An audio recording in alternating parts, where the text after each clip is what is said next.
This is Dr. Brandon Spradley, Chair of Sports Management here on the campus of the United States Sports Academy, better known as American Sport University. And I'm here with a very special guest, someone I've admired and known for a number of years, Mr. Derico Tilley. How you doing today, Rico? Wow, that's it. We are here to have an open conversation about the sport of track and field with the hopes of sharing our knowledge and experience, as well as giving our thoughts and opinions on a number of different issues that we see in today's sport. Now, before we get deep into our conversation, Rico, can you tell us a little bit about yourself and give us your background and experience specifically in track and field? My career started Mobile Parks and Rec. Started at the age of 14, continued, went on to Vargas High School, competed there, ran all 4 years, ended up running the 10-4 coming out of high school, left Vargas High School, went to Meridian Community College. There I became a 6-time NAA JCA National Junior College All-American. I then went on to the University of South Alabama, where I held all the records from the 55 to the 400 indoors and outdoors. I'm currently still the record holder in the 200 meters indoor and outdoor. Yeah. So, I mean, let's get into a little bit of that, because both of us were fortunate enough to compete at the college level. Yeah. Me at the University of Alabama, you at the University of South Alabama, as you mentioned. Now, to this day, yeah, you're still the current school record holder in the 200 meters. From the 55 all the way to the 400, and I imagine the relays, you're still top 5 in school history in all those events. How were you able to achieve so much success at a very high level? It started with, at the beginning, at age 14, you and I talked before, it started with my grandmother. Made me put on high-tech boots when I get in trouble and running the hills. Yeah. Running the hills. Every time I got in trouble, she made me put on those high-tech boots and run the hill. Then I ran into a guy named Sally. Okay. I can't remember Sally's last name, but Sally introduced me to track and field, and then I met Jay Shine, and from that went on. The rest is history. Yeah. Got to the University of South Alabama. I had 2 phenomenal coaches. Taught me everything I knew about track and field. Coach Brad Bowman and Joe Walker. Okay. And it's been history. Yeah. Well, I remember Joe Walker because I know he was at the University of South Alabama, but I know he eventually transitioned to the University of Alabama where he was my coach. Right. He was more so the distance coach, right? But he was still our coach, and I know he coached a number of great athletes. I think he's at the University of Louisville right now. Mm-hmm. And so getting into that, when we were growing up, we had awesome coaches. Right. And we really developed a passion and a love for the sport, and we respected the sport. In today's world, do you really see that? Is there a decline, in your opinion, in terms of track and field? Track and field has declined in the state of Alabama. If you look at a lot of other states like Florida, Texas, those states are thriving in track and field. Yeah. For some reason, kids just don't take track and field serious in the state of Alabama. Mm-hmm. I think it has a lot to do with football. Okay. I think that's what it has a lot to do with. But the numbers have declined over years, and that's just my observation as a former athlete, knowing where we came from when we were athletes. Yeah. From the time I was an athlete to the time you were an athlete, those numbers kind of declined. Yeah. And from the time you were an athlete to now, those numbers have dwindled dramatically. Yeah. So I don't know exactly what the problem is, but the issue needs to be addressed. Yeah, and it could be a number of issues. I imagine it's multifaceted, and one of the things that I want to get your thoughts on is early specialization, which could be one of the primary reasons why we see that decline in track and field as far as participation, as far as numerically, as well as the passion overall. And so what are your thoughts on early specialization, and do you think it's beneficial for athletes to specialize in one sport at an early age? Me personally, I don't think athletes should specialize until maturity. Meaning, around 10th, 11th grade. That's when they should start specializing. Okay. Because that can lead to injury if you specialize at an early age. If you take an athlete and only thing they're doing is moving from left to right and they're never going forward, that can cause injury in the future. Yeah. Pull hamstrings, because their body not used to moving in that direction. It's called motor learning. Yeah. If your body's not adjusting or not used to running forward or backpedaling, in the future you'll hurt yourself. Yeah, and we see that a number of the best football players in the world right now, and even in previous years, have participated at least at the high school level in track. But again, in high schools today, we really see a decline in those football athletes competing in track. And at the end of the day, if you want to compete for a state title, you got to have the best athletes out there. And most of the time, especially in schools in Alabama, those are going to be your football athletes. And so, can you tell us a little bit about how can football athletes get into the sport of track and field and how it would benefit them, not just in football, but just as an overall athlete? If you look at Hoover High School, for instance, I coached at Hoover for probably a year, maybe 2 years. Okay. I think back in 2005, maybe 6, somewhere in there. Mm-hmm. Most of the athletes on the team are football players. Yeah. And that's why Hoover has been so successful over the years. I see that, yeah. Because they have those athletes. Their football players are running track during their off season. They're not necessarily worried about spring training. Yeah. They're running track to get faster on the field. Yeah.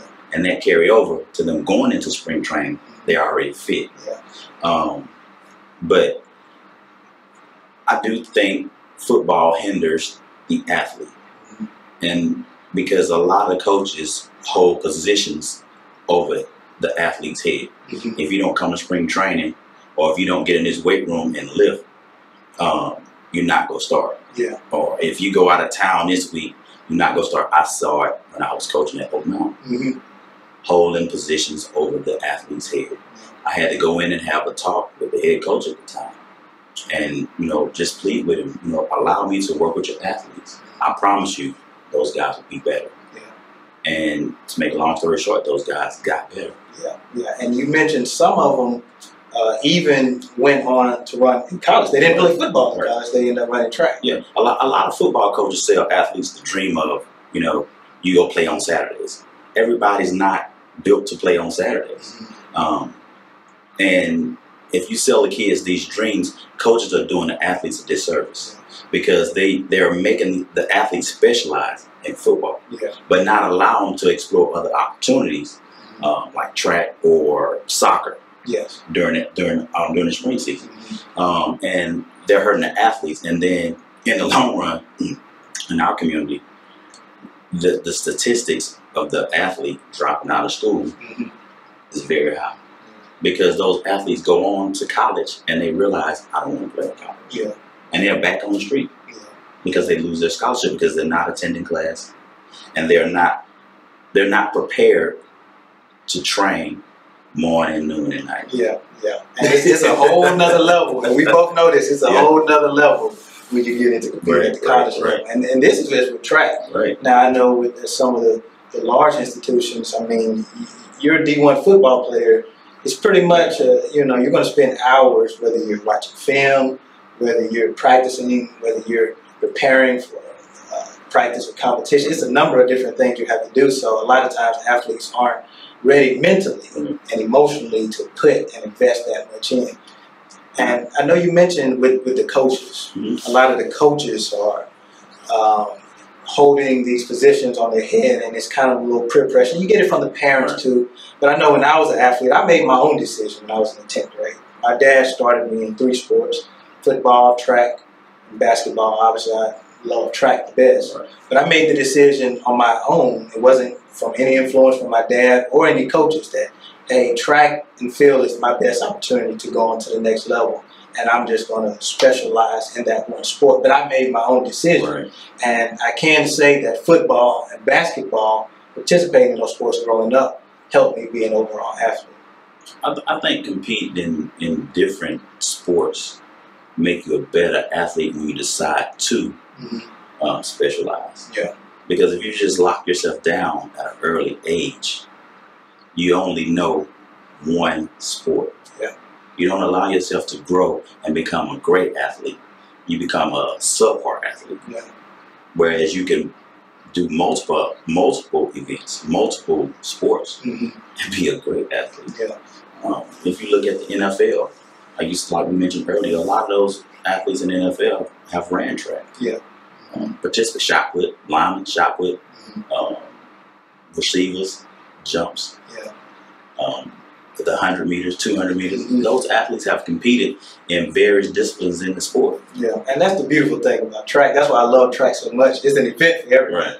If you're an endurance runner, you can go to middle distance to longer distance races. If you're a jumper, maybe you want to try out the high jump, or more so the horizontal jump, long jump, or triple jump.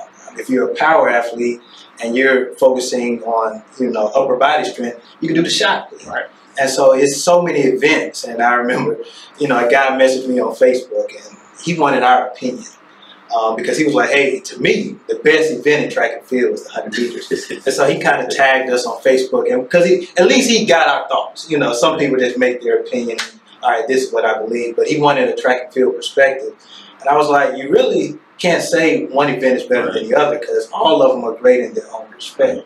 If you look at it from different perspectives, at the world championship level, the 800 meters might be more stacked competitively than the 100 meters. Right. Now, the 100 meters has always been, quote unquote, the most popular event, especially at the professional level, because you get the title of fastest man, fastest woman in the world. But you can't really narrow it down, in my opinion, to just one particular event to say that's the best event in track and field. I totally agree with you. Track and field is an exciting spectacle in its own. Yeah. I ran 100 meters, so I'm kind of on the side of the guy with the 100 meters. But I have seen some very exciting 110 meter races. Yep. I've seen some very exciting 800 meter races. I've even seen some exciting 1500 meter races. Yes. Yeah. Like I told you, David Kamani. Yeah. Watching him run was like, wow. Mm-hmm. I've seen him run guys down. Yeah. And I guess people just know track and field for the 100 and the 200. Yeah. That's it. Yeah. They don't take the time to look at the other disciplines in the sport. Yeah, and I mean, especially at the high school level, you can get exposed to that at an early age. And even the parents, you can get, if you go to a good meet, a well-run, well-organized meet, and you see all of these different events. Now, track and field is an all-day thing most of the time, but you get a chance to see the 4x1. And then the 4x4, which is in my opinion, one of the most exciting, because that's the end event. Yeah. But when you get exposed to that environment, and you're intricately involved in putting in the time, the hard work, the dedication, you would really fall in love with the sport. And that's what I want our athletes to really experience. But it seems like for whatever reason, there's a disconnect between them falling in love with the sport and just having an overall respect for putting in the time and dedication to be great at it. I think we as a track and field community have failed our athletes. And the reason I say that is because we allow football to take all our athletes on the men's side. Okay. And in the state of Alabama, I can't say very well because just about every state I go to, those, you go to the USA Track and Field Youth Championships. Yeah. Kids are loaded. I remember when I was running as an athlete, we would take 5 buses. We took 5 buses to LSU. Yeah. Now they're traveling in the van. Yeah. One van.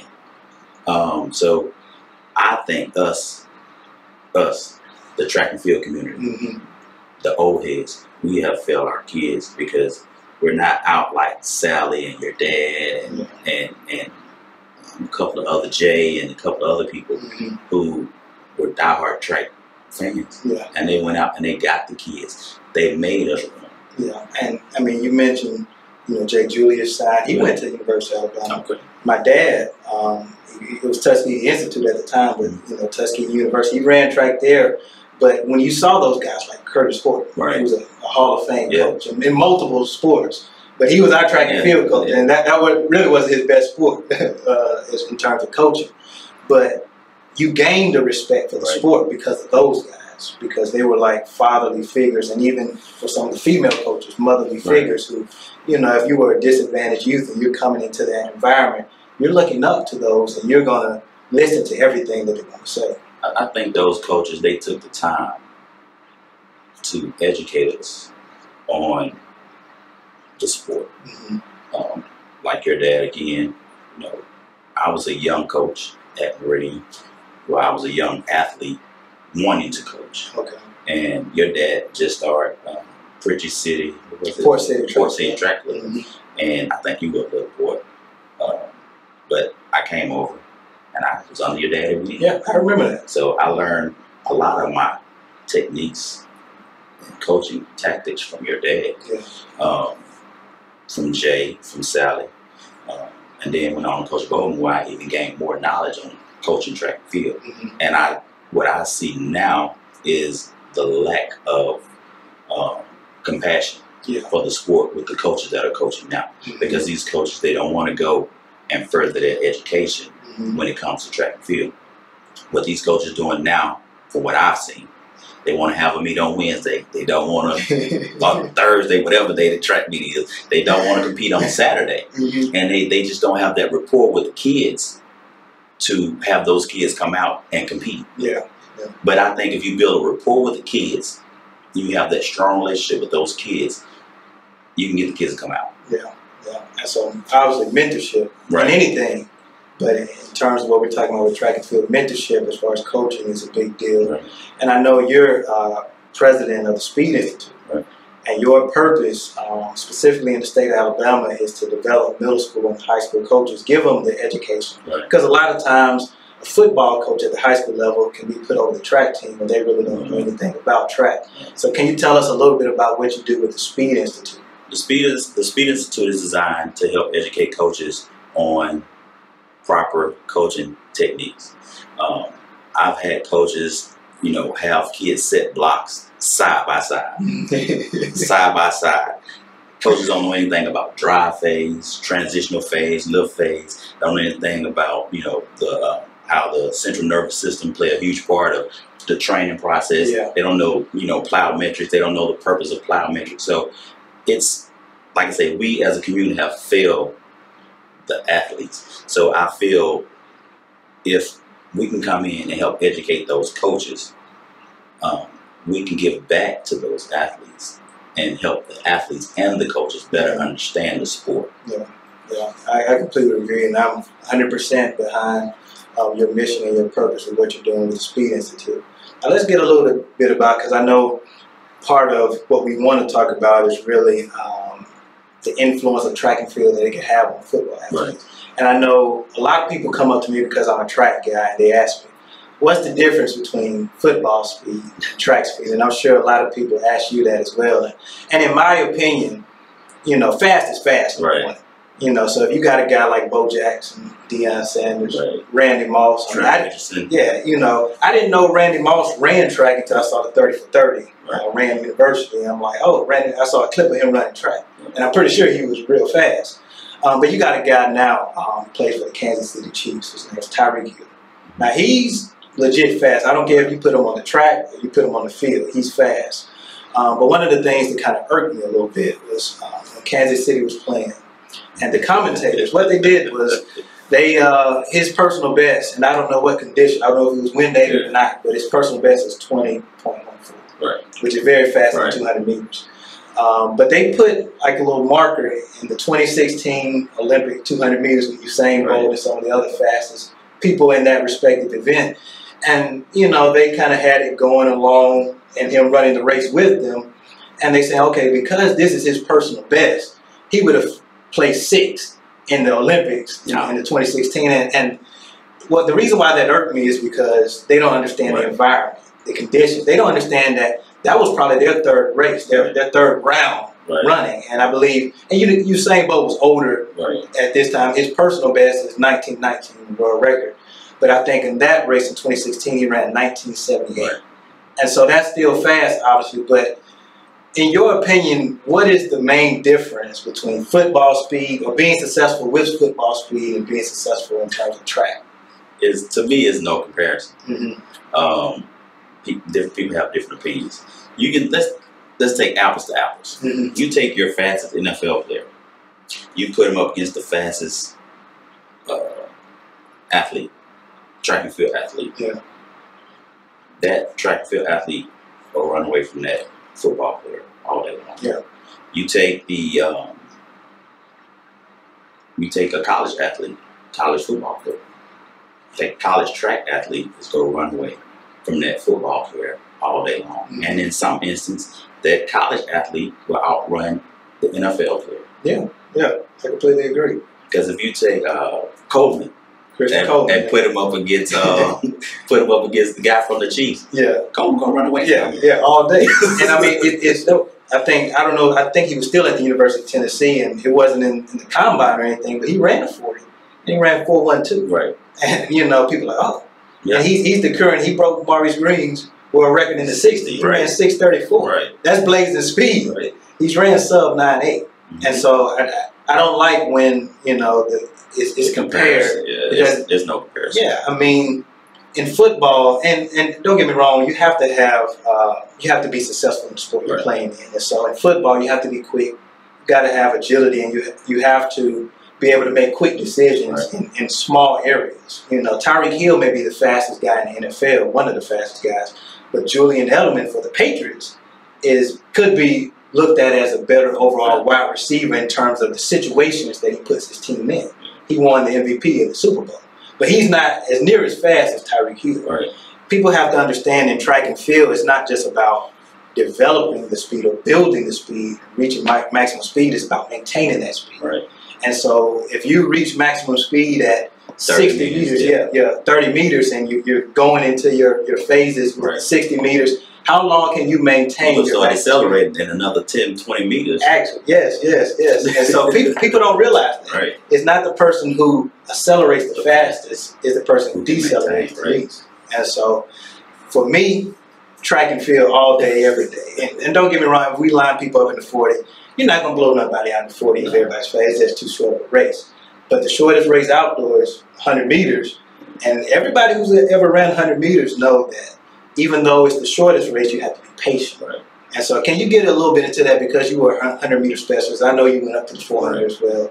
But can you tell a little bit about the progressions that you have to go through in terms of the 100 meters? In the 100 meters and the 200 meters, you have to start. Mm-hmm. The start, you get in the blocks. You set your blocks, you get in your blocks.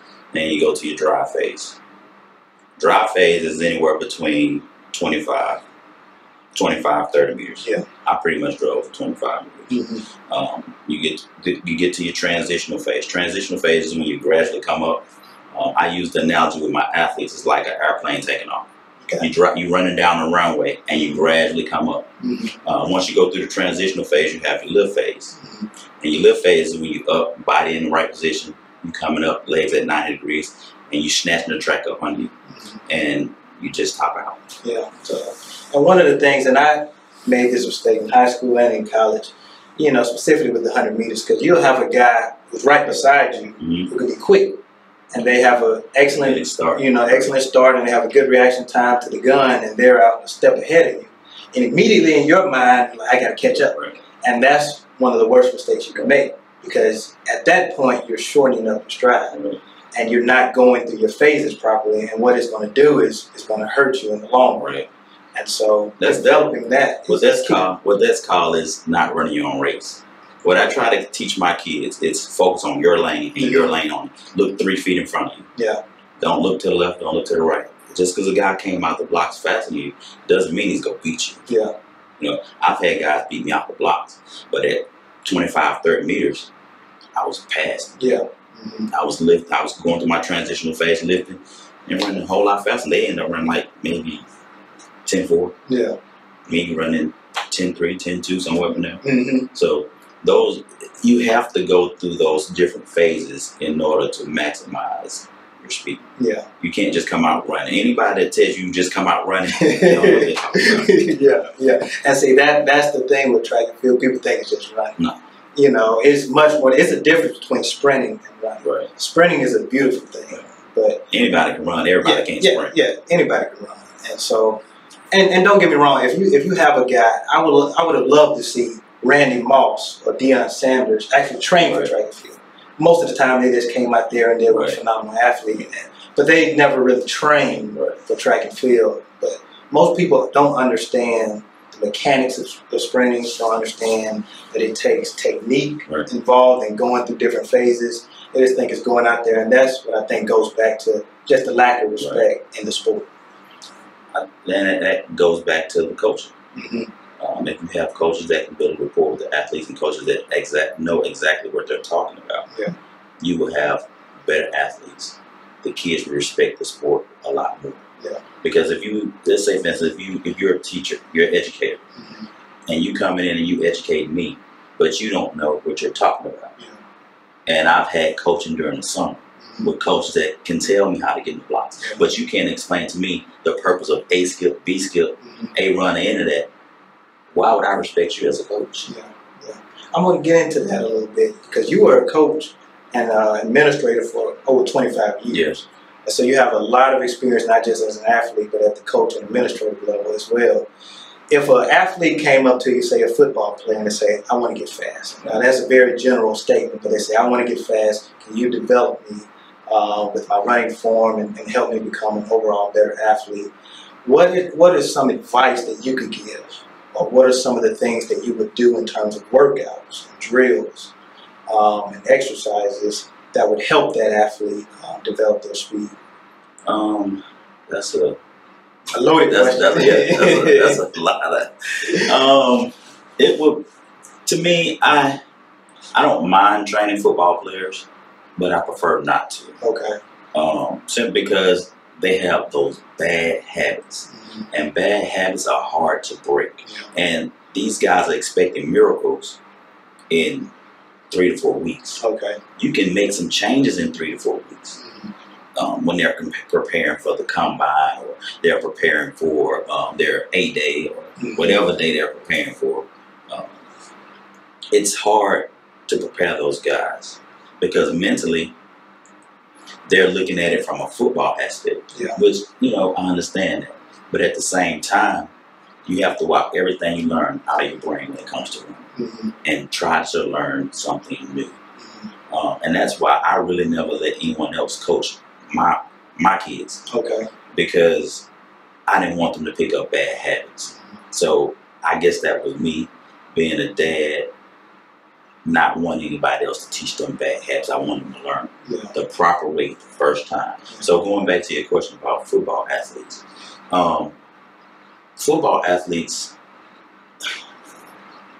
that's just a loaded question. It's a loaded question, and what sparked it was because you mentioned the A run, A skip, and B skip. And for me personally, I remember I was running a meet in LSU, and I was in high school. I was primarily more 400 meters, but my dad said, "You're running flat footed." And in the sprinter, you can't run flat footed. I mean, you could do it, but you're not going to be that successful. And so I immediately had to adjust. And one of the things, and my dad didn't know I was doing this until I told him later on, but I would wake up at 5 o'clock in the morning on school days, and there was a park right across the street. And I would measure off about 25, 30 meters, and I would do A run, A skip, and B skip. And for those people that don't know, let's look it up on YouTube. but really, they're variations of each other. So once you get the A run, A skip is a variation of A run. B skip is a variation of A skip. And once you learn those fundamental foundational drills, it's going to make the world of difference in your race. What those drills actually do is they put you in a position to sprint. Yes. They teach you, those drills actually teach you to sprint. If a coach can understand those drills, he could teach the athlete how to sprint. Now, can he design a program? That's a totally different story. Design a program, you have to learn, like I say, the different engine systems, when to do your speed, when to do your speed endurance. It's a lot goes into writing a program for an athlete. So a football player can come to me and say, "Hey, can you write me a program?"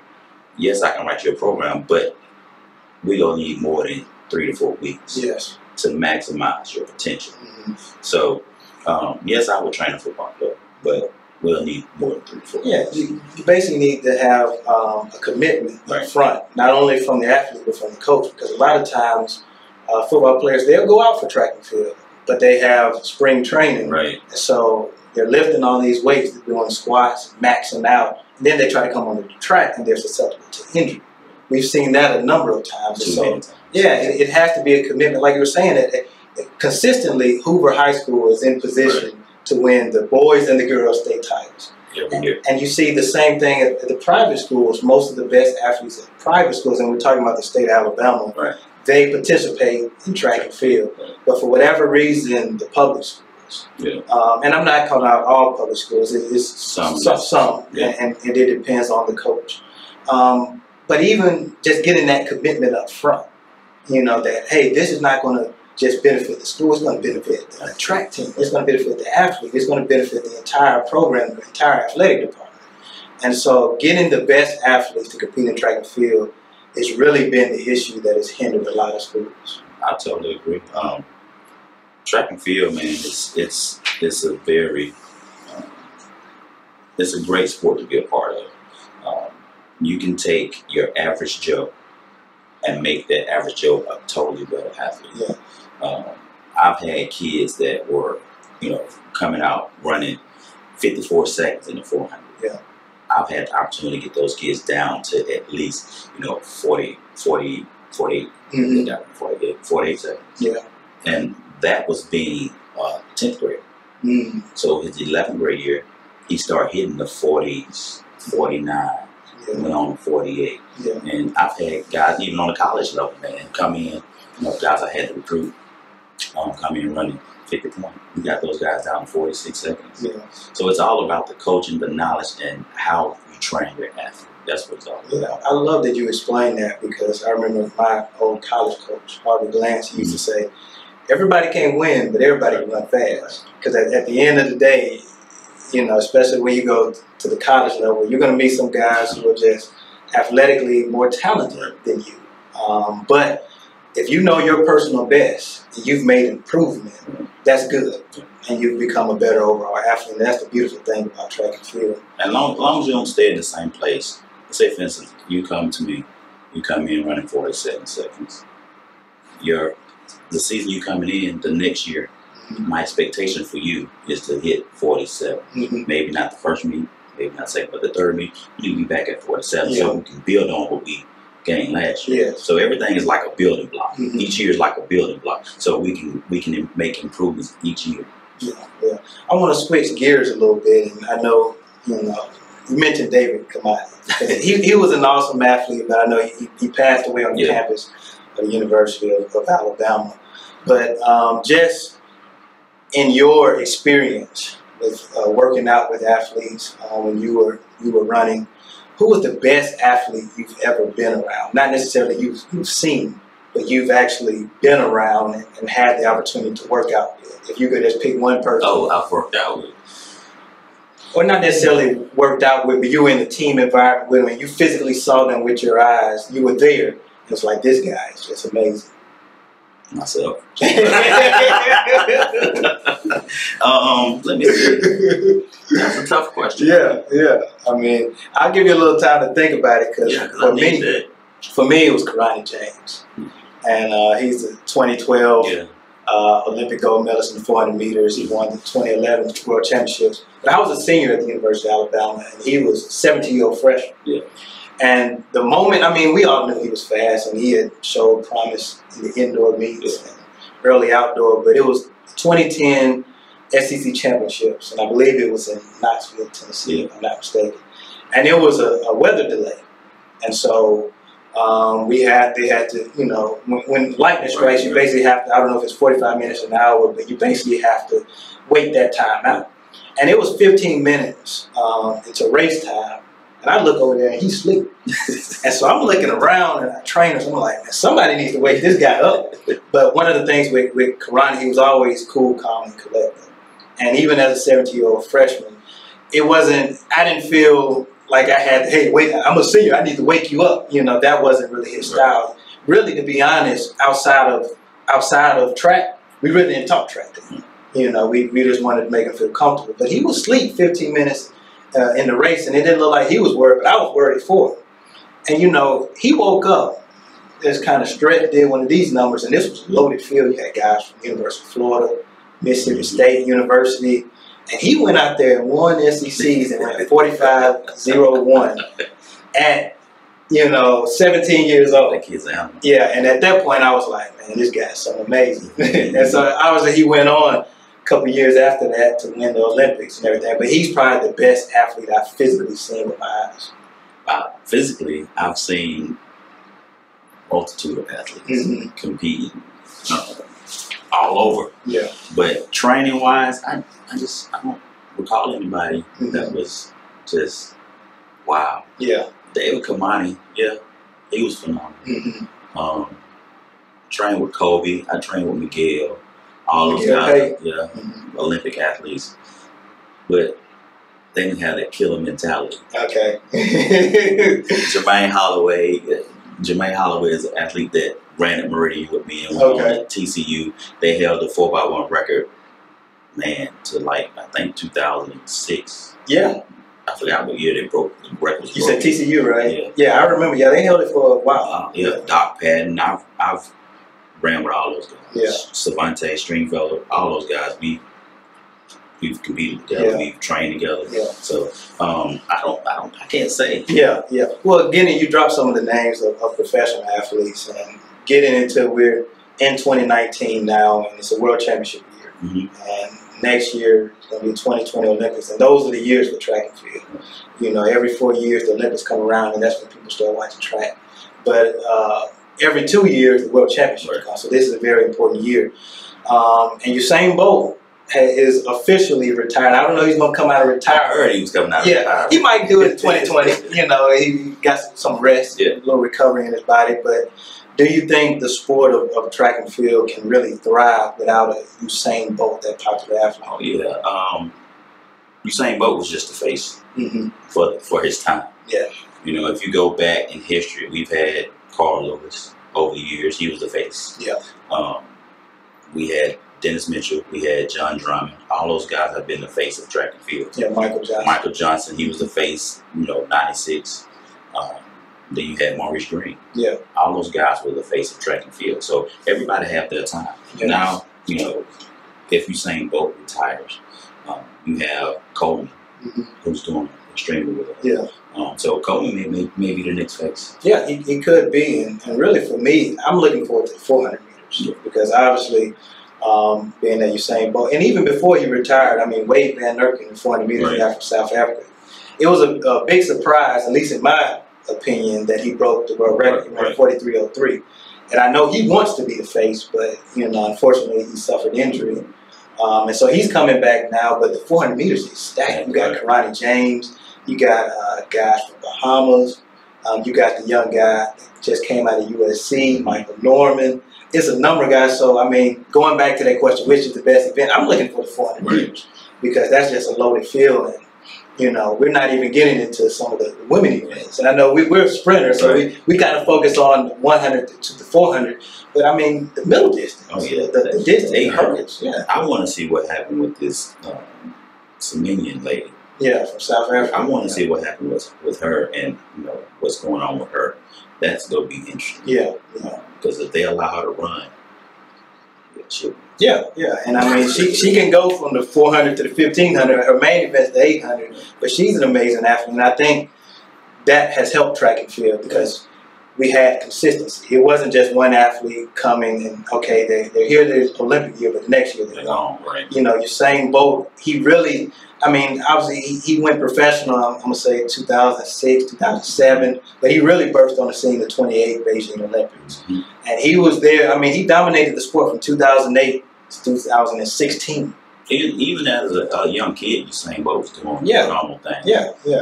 Same thing. What's the kid name that trained with him? Johan Blake.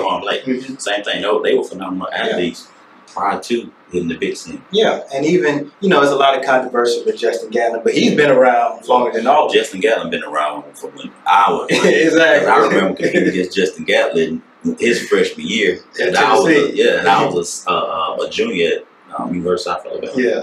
Him and Leonard Scott and I forgot the other guy name, but they were forced to be reckoned. Yeah, and then Allison Felix, Veronica Campbell Brown, Shelly Ann Frazier, this lady from Shani from the Bahamas. If we're able to be consistent and show that, we're not just here for the World Championship years, we're not just here for the Olympic years. These are the important years, and that's when you get your sponsors coming at them. But if we can be consistent, the sport of track and field will be around, and we can continue to thrive. I totally agree. Yeah. So the last thing I want to ask you is, what helpful tips, what advice can you give to athletes coming up at the high school level who want to become just a better overall athlete, what advice can you give to them? My advice is more so to the coaches. Okay. Know your athletes, know your craft. Don't just be a coach there for the stipend. Get involved with some type of educational program to better educate yourself, to learn the sport. Administrators in high school administrators, I think they do the kids a disservice because, like I say, they get these football coaches and they put them in position to coach track and field, and they don't know the sport. Yeah. And I know it's simply because it's not a revenue-driven sport. Mm-hmm. And I think I talked to you about this. We wouldn't take a track coach Mm-hmm. and put him in position to be a head football coach. Yeah. But why is that accepted as you can take a football coach who maybe competed one day in track and field in high school Mm-hmm. and place him as a head coach of the track program? Yeah. So to get back to your question, or your statement, I feel like coaches should get in some type of educational program.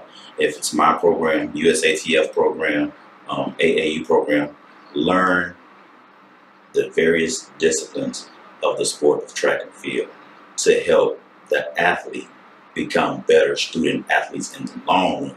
Not necessarily just for football, but an overall athlete. Because if we make him a better track athlete, he'll be a better football athlete, a better basketball athlete, softball, whatever the case may be. Mm-hmm. But if you take the time to learn the sport of track and field, I guarantee you your entire program will turn around. Yeah, that's great advice. And my last piece of advice would be for the athletes. You mentioned student athletes. Embody what it means to be a student athlete. It's just not about excelling on the field, on the court, on the track. It's about making sure that you're doing what you need to do academically as well. Because if you want to go to the next level, college, whether it's Division I, Division II, Division III, your grades going to have to be right. And so make sure you embody what it means to be a student athlete. Well, thank you, Derico, for your time. I had a wonderful conversation with you. We're going to have to do it again. Yeah. We're signing off. This is Dr. Brandon Spradley on the campus of the United States Sports Academy. We'll see you later.